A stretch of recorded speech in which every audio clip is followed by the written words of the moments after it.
Welcome to the Rocky Mount Area Chamber Bus. Today we're going to learn about the Twin Counties Leadership Development Program. Two participants from this year would be joining us, Sterling Grimes and Scott Boykin.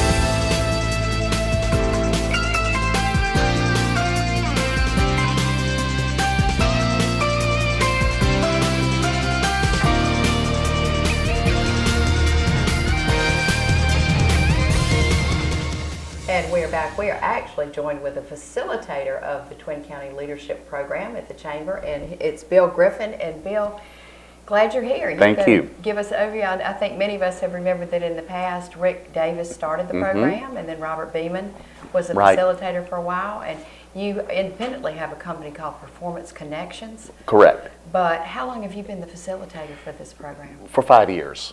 Great. I worked with Leadership, formerly Leadership Rocky Mount. Now it's Leadership Twin Counties, because we wanted to encompass the totality of our community. And we had so much connection in the Edgecombe County area, we wanted to include all of that. And the visioning process that Rocky Mount City's gone through has indicated that's really important for our future. Correct. To be a joint venture of the counties. And that's really part of what we together. want to partner with. Okay. What intrigued you to become involved in this? Well, I'm a native of Rocky Mount. This is home for me. Grew up here all but about 4 years of my adult life. Have lived here, had my professional career in the area. So I love Rocky Mount. I believe in Rocky Mount. We love to hear that. Oh, well, That's it's home. Yeah. It's home. And so I think if something's going to be home, you need to give back. And this was an opportunity for me with young business leaders to showcase Rocky Mount and what's offered here, because I think many times people don't know that. So it's a chance for them to see what goes on in our community, to learn more about it more quickly, and not only to give them an overview of the community, but the real goal, Gina, of the whole program is to show them areas where they can get involved.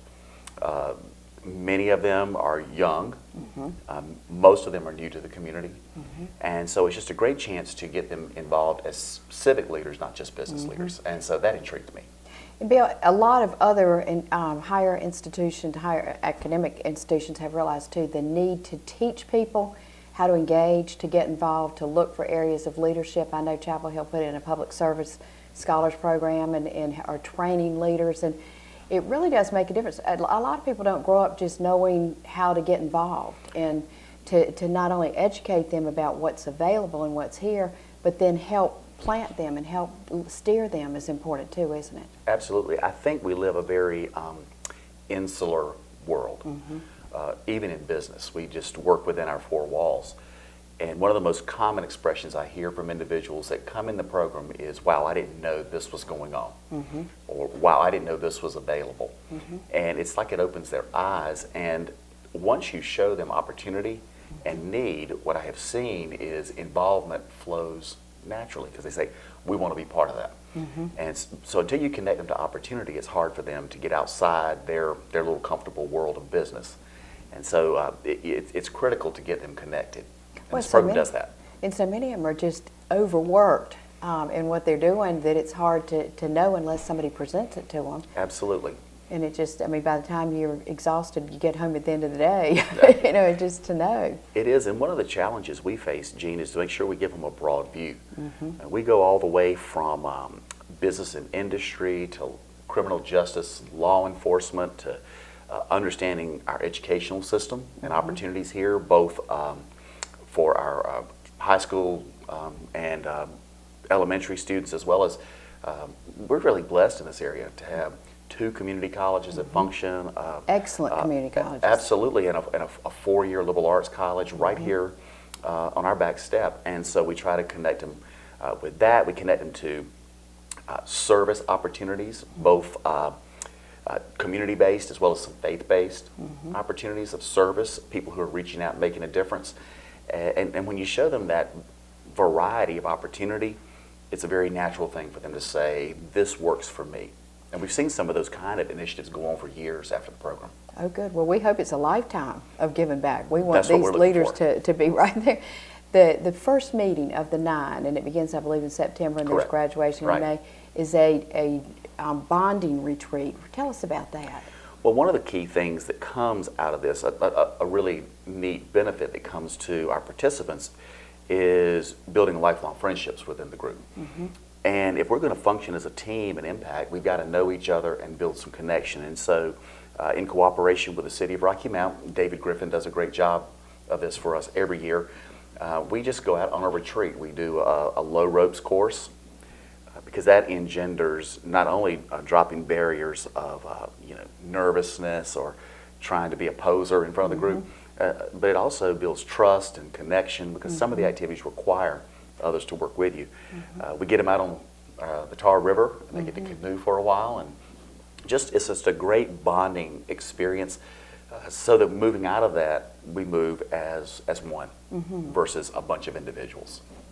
And the price to be involved covers, of course, it covers everything, but it's a commitment by various business and industries in town too to do it. But talk about that and what it does cover, Bill. Well, the cost is $1,000 a year for a participant, and it covers all the sessions, everything provided for them within those sessions.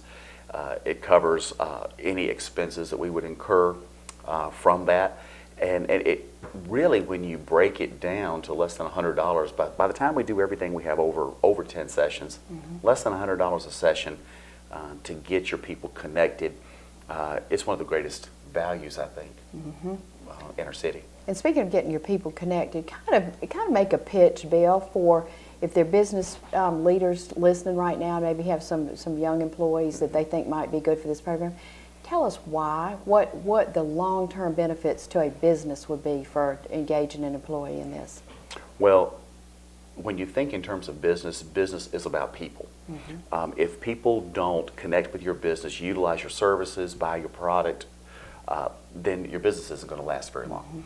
And the only way that you're going to connect and grow your business is to know people, to know where people are. Networking. Absolutely. And it gives people a great opportunity just to learn what's in the community. They learn how to connect. We get them involved within the chamber. They meet lots of people cross-functionally, sometimes within the same industry and sometimes cross-industry. It just gives them a broader view, and we've seen it come back to help individuals from their business involvement, because they learn where to go, how to present themselves, and they've got a connection. Knowing somebody helps you with your business. And so it not only does it help us civically, but I think it's going to help us from a business standpoint also. It always has. And having both counties, Edgecombe and Nash, so involved this year, I think is going to be huge going forward. How are they involved in the program with the visioning process? Well, some of them live in our local area, but every class member, if I'm understanding you right, every class member has been charged to get involved in the visioning process. They each went through, we heard a presentation concerning the visioning process, what led to it, the different action committees, and then we allowed each group to choose which action committee they want to be involved in. And we have found that people are gravitating toward the action committees, the action groups that most impact where they are. And so when you talk in terms of Edgecombe County, there's some different needs there. So we're seeing those individuals gravitate to different committees, different groups. So it's been a really neat thing, as I think that whole visioning process is, to connect us as one community, and it's connecting our business leaders within my group anyway, as one force moving forward. Graduation is not the end, is it? There's an alumni group. There is an alumni group, and really what we end up seeing, Jean, is every year we choose in the second half of the year what we call a legacy project. And the legacy project is a way for them to make an impactful contribution to the community, one that's going to last for some time, and one that they can get their hands on. We want them to get their hands on.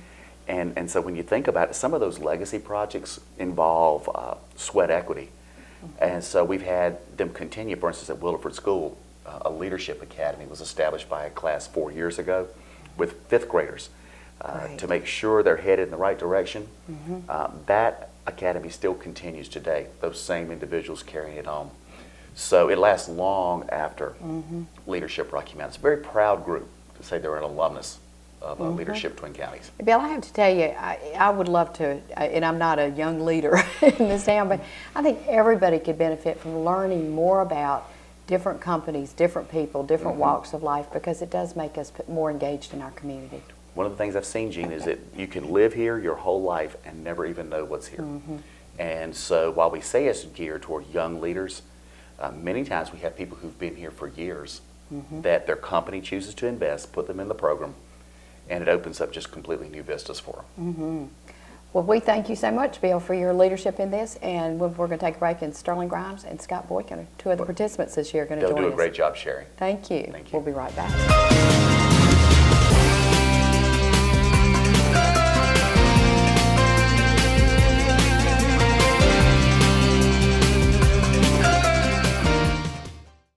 We are absolutely delighted to be joined by Sterling Grimes and Scott Boykin. And Sterling, we did health shows together. You're with Nash Healthcare Systems, you're the Director of Specialty Services. Right. Scott, you're with Cahan, and I'm going to ask you to tell us what your position is with them. I'm the manager of production planning and shipping. And already out of this leadership program, and I think this is just a microcosm of what you all learn from each other, I didn't know y'all were there. And my car, my Acura, runs beautifully because you said some of the parts in it. That's correct. 2006 were made right in the Tarboro area. That's right. Our company's been located there for 15 years. We're a major electronics manufacturer for Honda and Acura vehicles. We provide parts for about 85% of Honda's North American market. Well, and Sterling, I bet you had no idea. I didn't, no, not until the last Leadership Rocky Mount meeting when we were touring in Tarboro and past the community college did I even see the plant was there. And so what you've all learned from the other participants, how many people are in the program?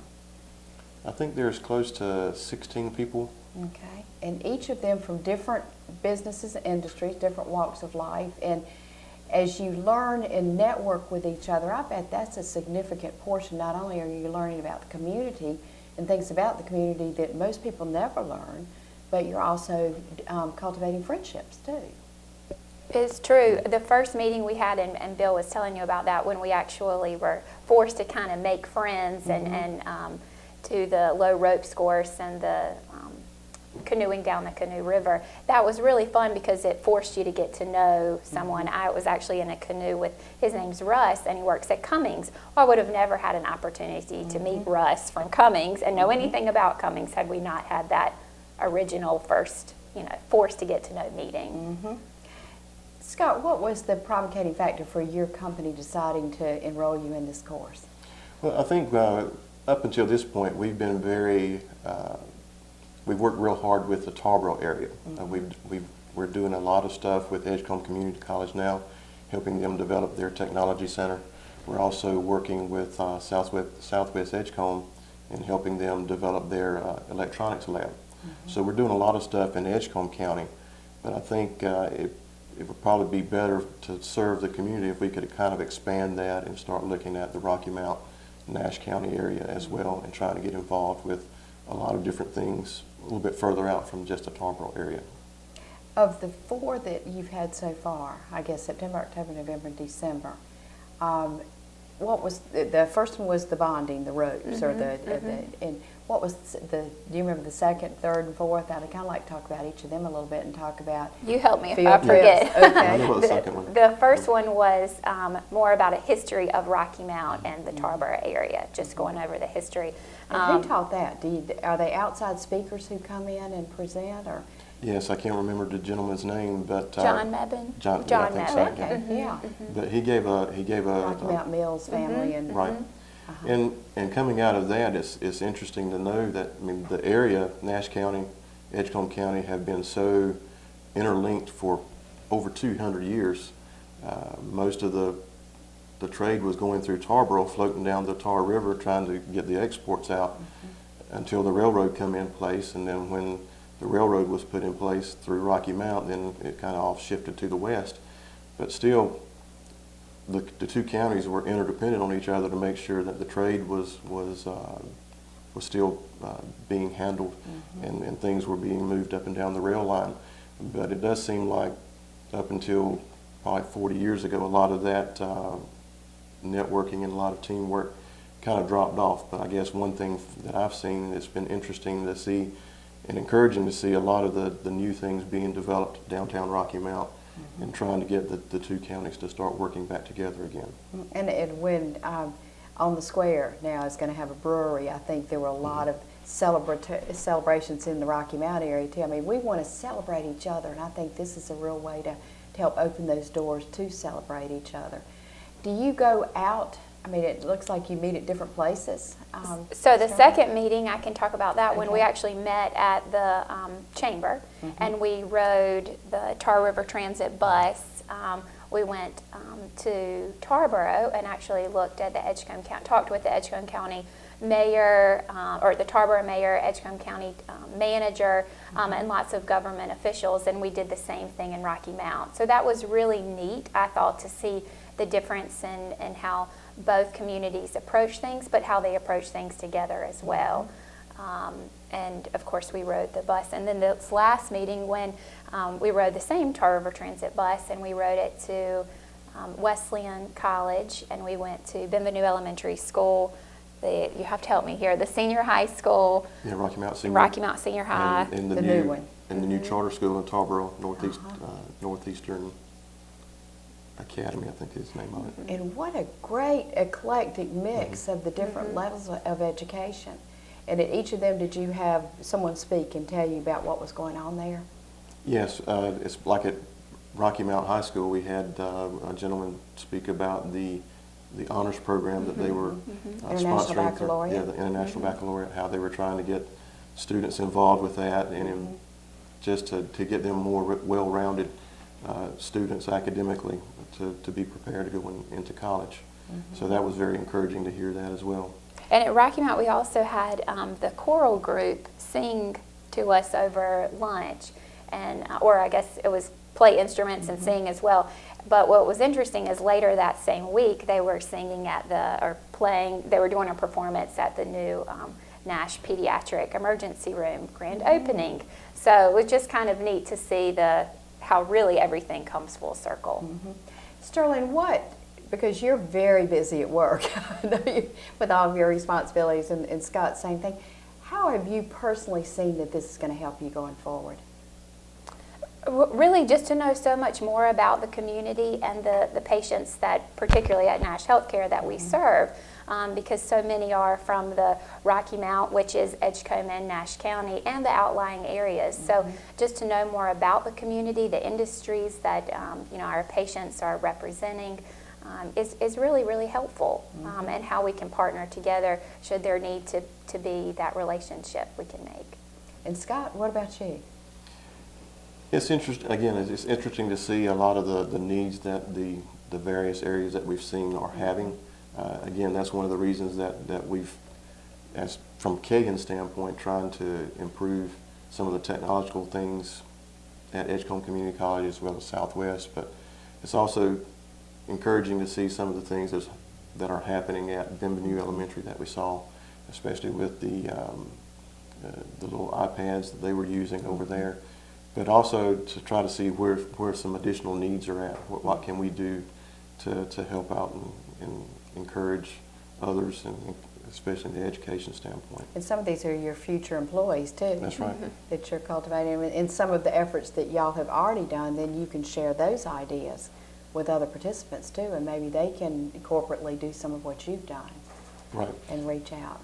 Because, yeah, as an example, right now we do have 2 high school interns from Southwest that are working with us a couple hours a week. So giving them a feel for what industry is like, and hoping to prepare them for future workers in the field. But it's a good thing to do, and I'm hoping that we can do that again. Want more of that with Nash County Group as well. Well, and every community is better when it's got a trained leadership group coming along who's really invested in the community. And I can tell from what y'all are saying that you both are more invested than ever in our community, and seeing the needs and seeing areas of opportunities. I want to very briefly mention media relations and crisis management. community colleges, excuse me, advanced learning, workforce preparedness, community safety in the legal system, business development, entrepreneurship in the region, and social responsibility. So that's what you've got to, I mean, you're not even halfway through, so you've got a lot more to learn. That's right, to look forward to. Uh-huh. Well, thank you for coming and tell us about it. I think you've inspired a lot of companies and maybe individuals in those companies to go to their employers and say, this would help all of us if I get involved. So thank you. Thank you. Thank you Appreciate for it. having you. us. Oh, you're welcome, and thank you. We'll see you next week.